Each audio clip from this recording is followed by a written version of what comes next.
నమస్కారం. రుద్రాక్ష జగద్రాక్ష కార్యక్రమానికి స్వాగతం.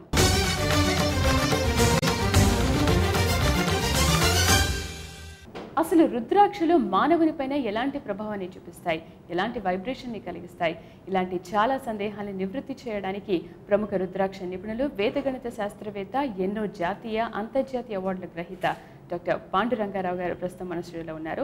ఆయన అడిగి రుద్రాక్షకు సంబంధించి చాలా విషయాలు తెలుసుకుందాం. నమస్తే పాండురంగారావు గారు. నమస్కారం అమ్మా. ఓం నమ శివాయ. అసలు ఏకముఖి అంటే శివస్వరూపం అని, ద్విముఖి అంటే అర్ధనారీశ్వరుని, ఇలా చాలా రూపాలతో పోలుస్తూ ఉంటారు కదా, ఎందుకంటారు? రుద్రాక్షలు మొత్తంగా కూడా శివస్వరూపమే. అన్ని రుద్రాక్షలు శివస్వరూపమే, ఆయన తపో ఫలితమే. కాకపోతే ఒక్కొక్క రుద్రాక్ష, ఒక్కొక్క ముఖము కలిగిన రుద్రాక్షకి ఒక్కొక్క దేవత ఆధిపత్యం వహిస్తూ ఆ ఫలితాలు కలిగజేస్తున్నారు. ఇది ఇంత గొప్ప సంపదని మేము కూడా ఇందులో భాగస్వాములు అవుతామని దేవతలందరూ కూడా ఒక్కొక్క రుద్రాక్షని వాళ్ళు ప్రతిరూపంగా భావించి దానికి సంబంధించిన ఆయా దేవతల యొక్క ఫలితాలన్నింటినీ ఆ ధారకులకి వచ్చేటట్టుగా వాళ్ళు అనుగ్రహించారు. అందుకనే ఒక్కొక్కళ్ళు ఒక్కొక్క రుద్రాక్షకి ఆధిపత్యం వహించారు. కాబట్టి లక్ష్మీ స్వరూపమైన రుద్రాక్ష సంపదలను కలుగజేస్తుందని, శక్తి స్వరూపమైన రుద్రాక్ష ధైర్యాన్ని కలుగజేస్తుందని, ఇలా రకరకాలుగా ఒక్కొక్క రుద్రాక్ష ఒక్కొక్కళ్ళ ఆధిపత్యం వహిస్తూ ఆ ఫలితాలని ధారకులకి వచ్చేటట్టుగా వాళ్ళు అనుగ్రహించారు. ఆ ఫలితాలు ఖచ్చితంగా వాళ్ళకి వస్తున్నాయి. అందరి అనుభవాలతో మనం చూస్తున్నాం కూడా. అలా మిగతా రుద్రాక్షలు కూడా ఎన్ని స్వరూపాలతో పోల్చొచ్చు అంటారు? ఏకముఖి నుంచి 21 ముఖముల వరకు మనకి అందుబాటులో ఉన్నాయని పురాణాలు చెప్తున్నాయి. 27 ముఖాల వరకు మనం చూడవచ్చు. 27 ముఖాల వరకు దొరుకుతాయి. అసలు ఈ మానవుని పైన ఎలాంటి ప్రభావాన్ని చూపిస్తాయి? ఖచ్చితంగా మీరు చాలా సార్లు చెప్తూ ఉన్నారు, వైబ్రేషన్స్ ని కలిగిస్తాయి. అవును, ఈ వైబ్రేషన్స్ మనం వేసుకున్నప్పుడు చాలా మంది ఏమనుకుంటారంటే రుద్రాక్షలు ధరించిన తర్వాత ఈ ఫలితాలు ఎప్పటి నుంచి మనం చూడగలుగుతాము. నేను ఎప్పుడు ఏం చెప్తానంటే ఈ రుద్రాక్షలు ధరించిన తర్వాత ఎప్పటి నుంచి ఈ ఫలితాలు వస్తాయని అడగక్కర్లేదు. ధరించిన తర్వాత వైబ్రేషన్స్ మీరే ఫీల్ అవుతారు. ఆ ఫలితాలు ఎలా ఉన్నాయని ఎవరిని అడగకుండానే ఆ వైబ్రేషన్స్ ఎప్పుడైతే స్టార్ట్ అయ్యాయో ఇంకెవరిని అడగక్కర్లా, దీని పని ఇది చేసుకు వెళుతోంది. అలా మనం చేసేటువంటి పనిలో అంతకుముందు ఈ దైవికమైన సంపద మన దగ్గర ఎలా ఉంటుందంటే ఏమీ లేకుండా ఒక పని ప్రారంభించినప్పుడు ఆ ఫలితాలు ఎటైనా రావచ్చు. అది మనకి పాజిటివ్గా రావచ్చు, నెగిటివ్గా రావచ్చు. కానీ దైవికమైన సంపద మన దగ్గర ఉన్నప్పుడు విజయాల శాతం పెరుగుతూ ఉంటుంది. అంటే సక్సెస్ రేట్ పెరుగుతూ ఉంటుంది. చాలామందికి కష్టపడుతూ ఉంటారు, ఆ ఫలితాలు రావు. ఫలితం చేతికి వచ్చేటప్పటికి పక్క వాళ్ళు తీసుకెళ్ళిపోవడము, ఆ ఫలితం వీళ్ళకి అందకుండా పోవడము, ఆ శ్రమంతా బూడిదలో పోసిన పన్నీరుగా అయిపోవడమో జరుగుతూ ఉంటుంది. ఎప్పుడైతే దైవానుగ్రహం కానీ దైవికమైన సంపద కానీ మన దగ్గర ఉంటుందో అదృష్టవంతులుగా మనం చెప్పుకుంటామో, ఈ అదృష్టవంతులకో లేకపోతే దైవానుగ్రహం కలిగిన వాళ్లకో ఇలాంటి వ్యతిరేక ఫలితాలు కాకుండా ఆ పని యొక్క పూర్తి ఫలితాలు వీళ్ళు పొందుతూ ఉంటారు. అందుకనే రుద్రాక్షలు ధరిస్తే ఏదో గొప్ప జరిగిపోతుందని నేను చెప్పను. మనం చేసే పనిలో అవాంతరాలు ఏర్పడకుండా, మన శ్రమ వృధా కాకుండా, మన శ్రమకి ఫలితమే కాకుండా ఉన్నతమైన ఫలితాలు కూడా కలుగుతాయి. ఖచ్చితంగా మనం ఉన్నతమైన స్థితికి వెళ్ళడానికి ఈ రుద్రాక్షలు దోహదపడతాయి. అంటే రుద్రాక్షలన్నీ కూడా ఒకే పరిమాణంలో ఉంటాయి, లేకపోతే వేరు వేరు పరిమాణాల్లో కూడా? ఇక్కడ సైజ్ అనేది ముఖ్యం కాదు. చిన్నవి ఉండవచ్చు, పెద్దవి ఉండవచ్చు. ఇప్పుడు హిమాలయ పర్వత శ్రేణుల్లో పుట్టిన రుద్రాక్షలన్నీ మనకి ఉసిరికాయ సైజులో ఉంటాయి. ఈ ఉసిరికాయ కంటే పెద్ద సైజులో ఉంటాయి, మామూలు ఉసిరికాయ కంటే పెద్ద సైజులో ఉంటాయి. అలాగే ఇండోనేషియాలో పుట్టిన రుద్రాక్షలు, జావా సముద్ర దీవుల్లో ఉండేటువంటి రుద్రాక్షలు బఠానీ గింజ సైజులో ఉంటాయి. అలాగే అస్సాం రుద్రాక్షలు నేపాల్ రుద్రాక్షల కంటే కొంచెం చిన్నవిగా ఉంటాయి. అలా ఒక్కొక్క ప్రాంతంలో రుద్రాక్షలు ఒక్కొక్క సైజును కలిగి ఉంటాయి. అది సైజు కాకుండా వాటి యొక్క ముఖాలని బట్టి వాటి ఫలితాలు ఉంటాయి. సైజుని బట్టి ఫలితాలు ఉండవు. ఎన్ని ముఖాల రుద్రాక్ష అయితే అన్ని ముఖాల రుద్రాక్ష యొక్క ఫలాన్ని పూర్తిగా ధారకులు పొందుతారు. మీరు కన్సల్టేషన్ కోసం వచ్చినప్పుడు చాలా ఉచితంగా చూడడం జరుగుతూ ఉంటుంది. ఎందుకు అంటే ఈ ఆధ్యాత్మిక సేవ చేయాలని మీకు ఆలోచన ఎందుకు వచ్చింది?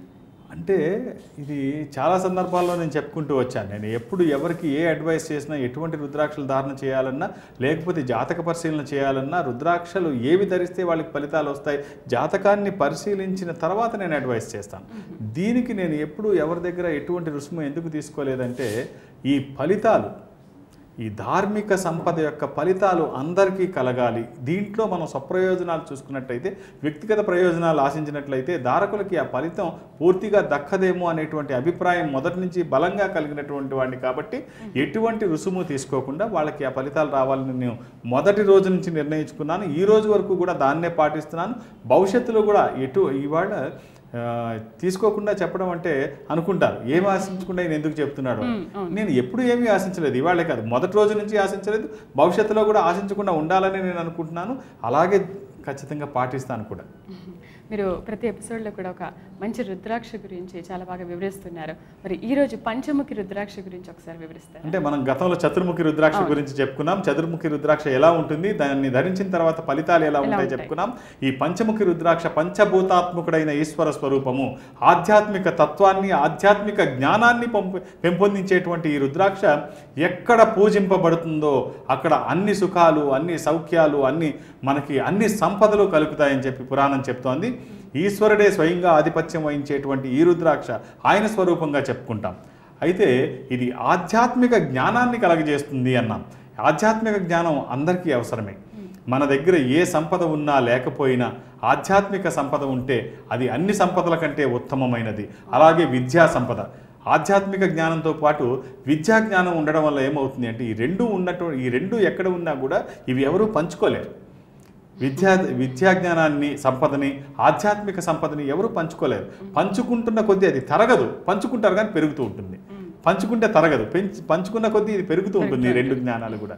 సో అలాంటి జ్ఞానాన్ని మనకి సమకూర్చేటువంటి రుద్రాక్ష, పంచముఖి రుద్రాక్ష, అది ఎక్కడ ఉంటుందో అక్కడ మనకి ఎలాంటి ఇబ్బందులు లేకుండా అన్ని పనుల్లో మనం విజయం సాధించుకుంటాం. అందుకనే ధరించేటప్పుడు చిన్న పంచముఖి రుద్రాక్షలు ఒక దారంగా దాన్ని కూర్చుకొని మన జాతకానికి సరిపడేటువంటి రుద్రాక్షలు మేరువుగా ధారణ చేయడం వల్ల ఈ రెండు ఫలితాలు పొందుతాము. ఖచ్చితమైన ప్రయోజనాలు కలుగుతాయి.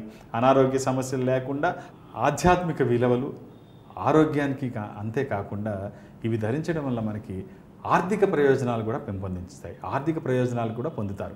అన్ని రకాలుగా ఉపయోగపడేటువంటి రుద్రాక్షలను ధరించడం వల్ల మానవునికి ఎన్నో రూపాల్లో ఫలితాలు, డైరెక్ట్గా కొంతమంది చూస్తే ఇండైరెక్ట్గా కొన్ని ప్రయోజనాలు మనం చూస్తాం. ఈ పంచముఖి రుద్రాక్ష అన్ని రుద్రాక్షల్లో కలిపి వేసుకోవడానికి ఒక అద్భుతమైన రుద్రాక్ష. అన్నిట్లో ఇది వేసుకోవచ్చు. మనకు సంబంధించిన ఏ రుద్రాక్ష మనకి జాతకపరంగా ఏది వేసుకున్నా పంచముఖి రుద్రాక్ష మాలలో వేసుకుంటే అన్ని ఫలితాలు పరిపూర్ణంగా అందుతాయి. అంత అద్భుతమైన రుద్రాక్ష పంచముఖి రుద్రాక్ష. చాలా బాగా వివరించారు ఈ పంచముఖి రుద్రాక్ష గురించి. అయితే మనకి ప్రేక్షకులు తమ లెటర్స్ ద్వారా కూడా తమ సందేహాలను తీర్చుకోవడానికి లెటర్స్ కూడా పోస్ట్ చేశారు. దాన్ని చూసే ముందు రుద్రాక్ష జగద్రాక్ష కార్యక్రమంలో చిన్న విరామం తీసుకుందాం.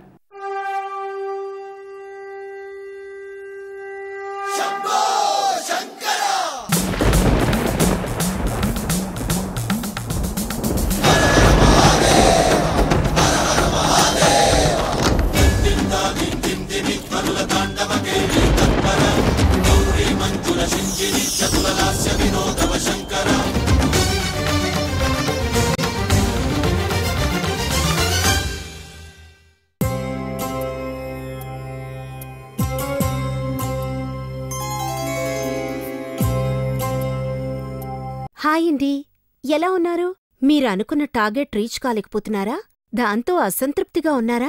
రుద్రాక్ష ధారణ వైపు ఒక్కసారి దృష్టి పెట్టండి. ఎన్నో జాతీయ, అంతర్జాతీయ అవార్డులు అందుకొని ప్రపంచవ్యాప్తంగా ఎందరో ప్రశంసలు అందుకుంటున్న వేద గణిత శాస్త్రవేత్త, రుద్రాక్ష నిపుణులు డాక్టర్ పాండురంగారావు గారిని ఒక్కసారి కలిసి వారి సలహా మేరకు రుద్రాక్షలు ధరించి చూడండి. నా జీవితం ఇక ఇంతే అని విరక్తి చెందినవారు కూడా డాక్టర్ పాండురంగారావు గారి సలహా మేరకు రుద్రాక్షలు ధరించి అతి స్వల్ప కాలంలోనే అద్భుతమైన విజయాలు సాధించి ఆనందంగా ఉన్నారు. మీరు కూడా ఒక్కసారి కలిసి చూడండి.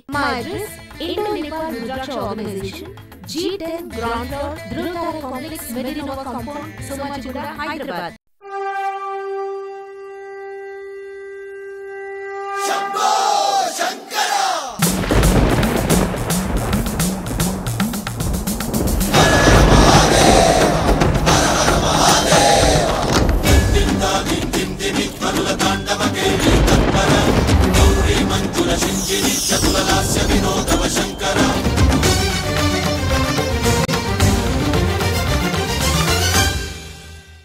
రుద్రాక్ష జగద్రాక్ష కార్యక్రమానికి తిరిగి స్వాగతం. పాండురంగారావు గారు మనకు ముందుగా మహేష్ ఫిలిం నగర్ నుంచి రాస్తున్నారు. ఆయన డేట్ ఆఫ్ బర్త్ వచ్చేసి 18/9/81. 18/8/81. సమస్య ఏంటంటే ఉద్యోగంలో స్థిరత్వం లేదు, ఏ రుద్రాక్ష ధరించాలి? ఈయన మంగళవారం నాడు పుట్టారండి.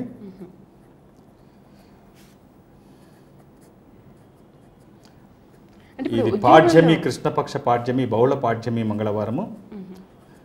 ఇది కుంభరాశి, శతభిష నక్షత్రం అండి. ఓకే. తర్వాత మహేష్ గారు ఇప్పుడు జీవితంలో స్థిరపడడానికి అన్ని దగ్గరికి వస్తున్నాయి, అన్ని రకాలుగా మీకు జాతపరంగా బాగుంది. ఒక 2 నెలలు, ఒక 60 రోజులు సుమారుగా తీసుకోండి ఇక్కడి నుంచి మీ డేట్ ఆఫ్ బర్త్లో. ఆ తర్వాత మీరు పటిష్టమైన స్థితిలో ఉంటారు. మీరు ధారణ చేయాల్సినటువంటి రుద్రాక్ష ద్వాదశముఖి రుద్రాక్ష, 12 ముఖములు కలిగిన ఈ రుద్రాక్ష ద్వాదశ ఆదిత్య స్వరూపము, సూర్యనారాయణ స్వరూపము. ఈ రుద్రాక్ష ఒకటి మెడలో వేసుకోండి, అన్ని రకాలుగా ఇది బాగుంటుంది. ఈ ద్వాదశాదిత్య స్వరూపమైన ఈ రుద్రాక్ష సూర్య స్వరూపము. ఇది ధరించడం వల్ల ఉన్నతమైన స్థితి కలగడమే కాకుండా అనారోగ్య సమస్యలు లేకుండా బ్రైట్ ఫ్యూచర్ ఉంటుంది. ఎక్కడ అవాంతరాలు లేకుండా ఒక మంచి జీవితం వైపు అడుగులు పడతాయి.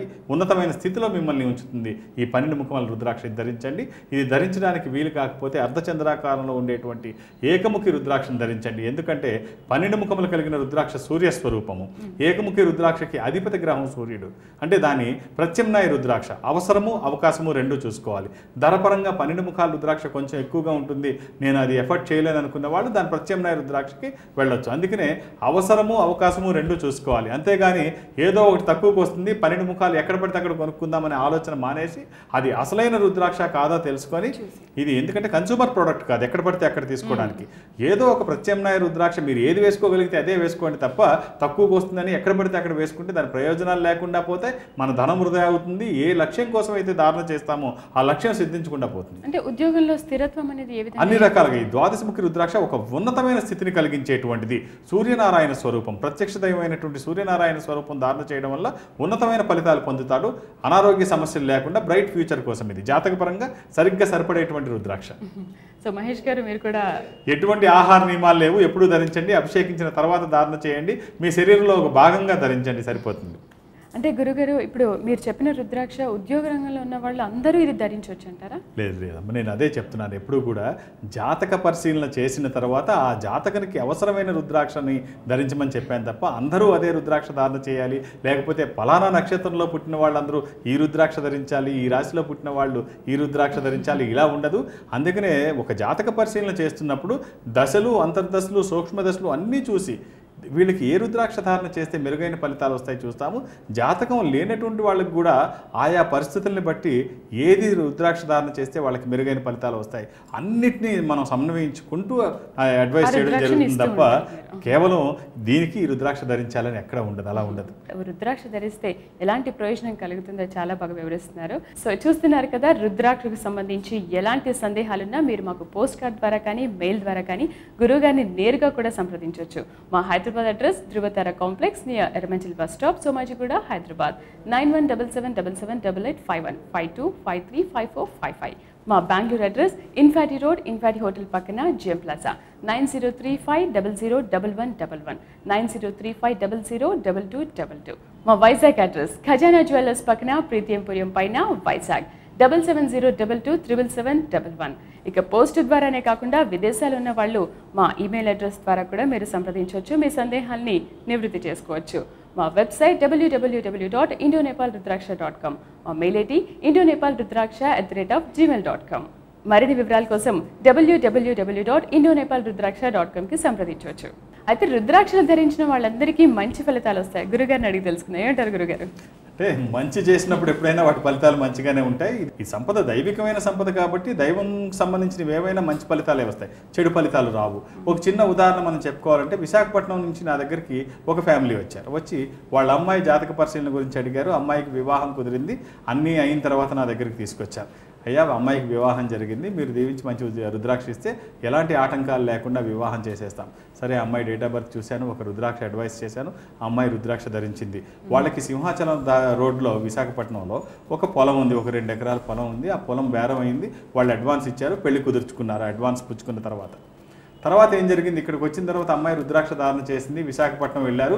ఆ పొలం ఎవరైతే కొన్నారో, సింహాచలం దారిలో ఉన్న రూట్లో ఉన్న పొలం ఎవరైతే కొన్నారో ఆ డీల్ క్యాన్సిల్ చేసుకున్నారు. వాళ్ళు మాకు అవసరం లేదు, మా డబ్బు మాకు వెనక్కి ఇచ్చేయండి అంటే ఆ డబ్బు వెనక్కి తీసేసుకున్నారు. డబ్బు వెనక్కి తీసుకోవడం వల్ల ఏం జరిగింది అంటే అమ్మాయి పెళ్లి ఆగిపోయింది.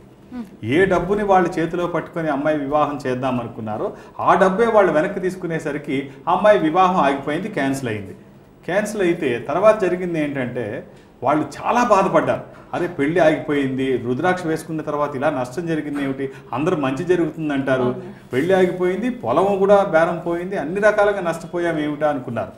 ఒక వారం రోజుల తర్వాత చూసితే ఏం జరిగిందంటే అందరూ టీవీలో చూశారు. ఆ అమ్మాయికి ఏ వరుడితో అయితే వివాహం కుదిరిందో అతను చాలా ఇలాగే 4-5 పెళ్ళిళ్ళు చేసుకొని 4-5 మోసం చేసి పోలీసులు పట్టుకుంటే అప్పుడు అమ్మాయి మా అమ్మాయి చాలా అదృష్టవంతురాలు, వాడికి ఇచ్చి పెళ్లి చేసుంటే మా అమ్మాయి గొంతు కోసుండేవాళ్ళం అని చెప్పేసి వాళ్ళు చాలా ఆనందించారు. ఇంకొక గొప్ప విషయం ఏమిటంటే 2 నెలల కాలంలో వాళ్ళు ఏదైతే సింహాచలం రోడ్డు విశాఖపట్నం ఆ దారిలో ఉన్న పొలం 2 ఎకరాలు అమ్మకానికి పెట్టారో అది 2 రేటు పెరిగిందంట 2 నెలల్లో. అంటే ఎన్ని రకాల ప్రయోజనాలు. ఆ వివాహం ఆగిపోవడం అది చాలా దుర్మార్గమైన వివాహం. అది జరుగుంటే అమ్మాయి జీవితం మనం ఊహించలేం. అలాంటి వివాహం ఆగిపోవడమే కాకుండా ఏదైతే వాళ్ళు అమ్ముదామనుకున్నారో అది 2 ధర పెరిగింది. వాళ్ళ ఆనందానికి అవధులు లేవు.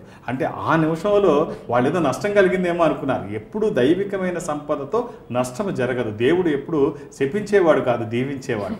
ఇది ధరిస్తే ఎప్పుడు మంచి జరుగుతుంది తప్ప చెడు జరగదు. ఇమ్మీడియట్గా కొంతమంది తెలుసుకుంటారు, ఆలస్యంగా కొంతమంది తెలుసుకుంటారు. ఎలా తెలుసుకున్నా మంచి ప్రయోజనం అనేది ఖచ్చితంగా ఉంటుంది. చాలా బాగా వివరించారు. అయితే ఇది హెల్త్ పరంగా ఏ విధంగా ఉపయోగపడుతుంది? రుద్రాక్షకి ఇంకొక పేరు ఉంది. ఆ పేరు ఏమిటంటే ద్వితీయ సంజీవిని. అంటే సంజీవినికి బదులుగా వాడేటువంటిది. ఆరోగ్యానికి ఇది ఎంత మంచిదో మనకి భారతీయ ఆయుర్వేద గ్రంథాలు చూసినట్లయితే రుద్రాక్ష మకుటంలో ఉంటుంది. ఏ ఆయుర్వేద గ్రంథంలో మనం చూసుకున్నా. అలాగే మనకి ఆయుర్వేదంలో చరకుడు ప్రథముడు. చరకుడిని మనం ఎక్కడ చూసినా చరక సంహితలో రుద్రాక్షల యొక్క గొప్పతనాన్ని ఉంటుంది. అంతేకాకుండా చరకుడు ఫోటో మనం చూస్తే పక్కన రుద్రాక్షలు ఉంటే చరకుడు ఉంటాడు. దాన్ని బట్టి మనకు అర్థమయ్యేది ఏమిటంటే భారతీయ ఆయుర్వేదం ప్రపంచాన్ని మణిమకటం అయితే ప్రపంచానికి అంత గొప్పగా చెప్పుకునే ఈ ఆయుర్వేదంలో రుద్రాక్షలు ప్రథమ స్థానంలో ఉన్నాయి. అంత అద్భుతంగా అది ఆయుర్వేదంలో రుద్రాక్షల్ని వాడుతున్నారు. అనారోగ్య సమస్యలకి ద్వితీయ సంజీవిని అందుకని చెప్పారు రుద్రాక్ష. అంటే ఇది ఆరోగ్యపరంగా కూడా చాలా బాగా పనిచేస్తుంది. అందుకనే మన కార్యక్రమానికి రుద్రాక్ష జగద్రాక్ష అని పేరు పెట్టారు. అంటే ఇప్పుడు దాన్ని తాకినంత మాత్రాన లేకపోతే చూసినంత మాత్రాన ఫలితాలు దక్కుతాయి అంటారా? అంటే రుద్రాక్షలు తాకితేనే చూస్తేనే ఫలితం వస్తాయి అంటే దాన్ని ఇలా విడదీసి మనం చెప్పడం సాధ్యం కాదు. కొన్ని అరుదైన రుద్రాక్షలు చూసినంత మాత్రాన గత జన్మ పాపాలు కూడా పోతాయని మనకి గ్రంథాల్లో చెప్పడం జరిగింది. అలాగే కొన్ని రుద్రాక్షల యొక్క ఆ వైబ్రేషన్స్ మన శరీరానికి తగిలినప్పుడు ఖచ్చితంగా అనేక విధాలైన అనారోగ్యాలను తొలగుతాయి అని చెప్పి మనకి శాస్త్రీయంగా రుజువు కాబడింది. ఉదాహరణకి కేవలం మందులు లోపలికి తీసుకుంటేనే వాటి ఫలితం ఉంటుంది అని అనుకుంటే తప్పు. కొన్ని అనారోగ్య సమస్యలకి వైబ్రేషన్స్ వైద్యానికి అద్భుతంగా ఉపయోగపడతాయి. క్యాన్సర్ లాంటి భయంకరమైనటువంటి జబ్బులకు కూడా రేడియేషన్ థెరపీ ద్వారా వైద్యం మనం చూస్తున్నాం. ఆధునిక వైద్యంలో కూడా రేడియేషన్ థెరపీ ద్వారా నయం చేయడం, క్యాన్సర్ లాంటి భయంకరమైన వ్యాధులు కూడా నయం అవుతాయి అని శాస్త్రీయంగా రుజువు కాబడింది. అలాగే రుద్రాక్షల్లో కూడా వీటి వైబ్రేషన్స్ యొక్క గొప్పతనం మన పూర్వీకులు ఆనాడే చెప్పారు. అందుకని డైరెక్ట్గా చెప్పకుండా మన వాళ్ళు అనేక పద్ధతుల ద్వారా చెప్పారు. అవి ఎలా చెప్పారు అంటే ఉదాహరణకి చైనా వాళ్ళని కానీ భారతీయ ఆయుర్వేదంలో కానీ మనం చూసినట్లయితే భారతీయులు ఈ ఒత్తిడికి అనేక ప్రాంతాల్లో శరీర భాగంలో ఒక్కొక్క భాగంలో ఒక్కో రకమైన ఒత్తిడి కలిగజేస్తే ఒక్కో విధమైన ప్రయోజనాన్ని చెప్పారు. చైనీయులు ఆక్యుప్రెషర్ అన్నారు, దాన్ని ఆక్యుపంచర్ అన్నారు. ఏ పేరు పెట్టినా కూడా ప్రయోజనం అదే, చేసేటువంటి ప్రక్రియ అదే. సరే, మన వాళ్ళు ఏం చేశారు, రక్త ప్రసరణ అదుపులో ఉండడానికి జపం చేయమన్నారు. ఆ జపం చేసేది రుద్రాక్షమాలతో చేయమన్నారు. రుద్రాక్షమాలతో ఎందుకు జపం చేయమన్నారు? జపం అంటే ఏమిటి? శ్వాస మీద ధ్యాస, అంటే మైండ్ పవర్ పెంచుకోవడానికి. అలాగే ఏకాగ్రతను పెంపొందించుకోవడం వల్ల అనేకమైనటువంటి మనకి అనారోగ్యాలను దూరం చేసుకోవడానికి ఉపయోగపడమే కాకుండా రక్త ప్రసరణ అదుపులో పెంచడం. ఈ రుద్రాక్షమాలతో జపం చేయడం వల్ల రుద్రాక్షలు ముళ్ళు